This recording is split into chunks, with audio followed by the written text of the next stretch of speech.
Hey guys, it's Elise from Inbound Kyusho, and today we're going on a tour through Kyoto, and then we're going on a cruise all the way down to Osaka. I'm going to explain everything in the intro, so please stick around, and I hope you enjoy. Let's go!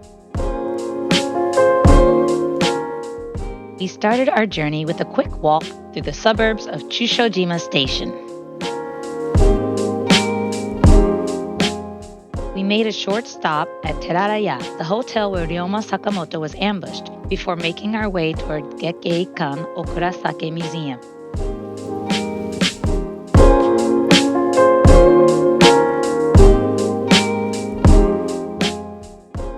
Housed in a building constructed in 1909, Gekkeikan Okurasake Museum goes over the Fushimi style of sake brewing and features traditional artifacts of the sake brewing process.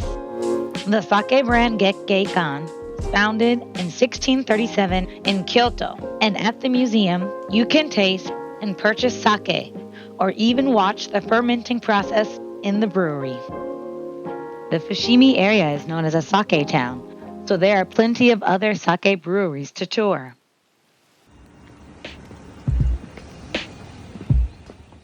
After the museum, and just a short walk away, was the boarding area for the Fushimi Jukkokubune.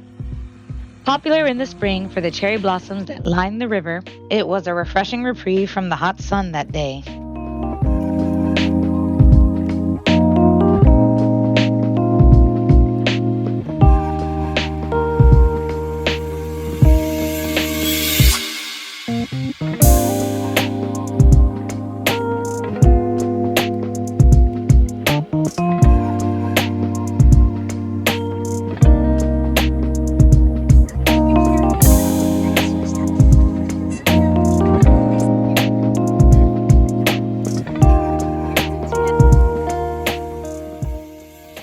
Once we reached the Misu Lock Gate, we made our way down the rocky path to the Fushimi boat dock.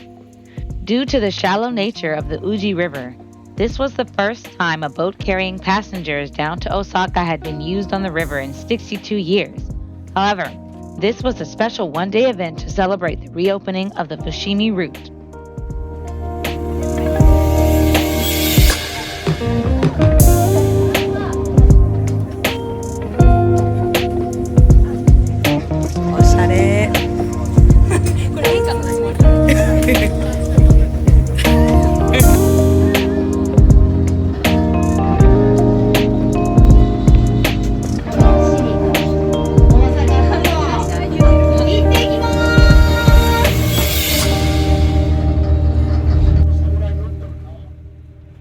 During the ride, we also enjoyed a Japanese folk music performance that included popular folk songs and contemporary compositions.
There are plans by local government authorities to increase usage of the Yodogawa River by developing even more Yodogawa River cruises as a way of tapping into Kyoto and Osaka's historic past as a major port for Western Japan.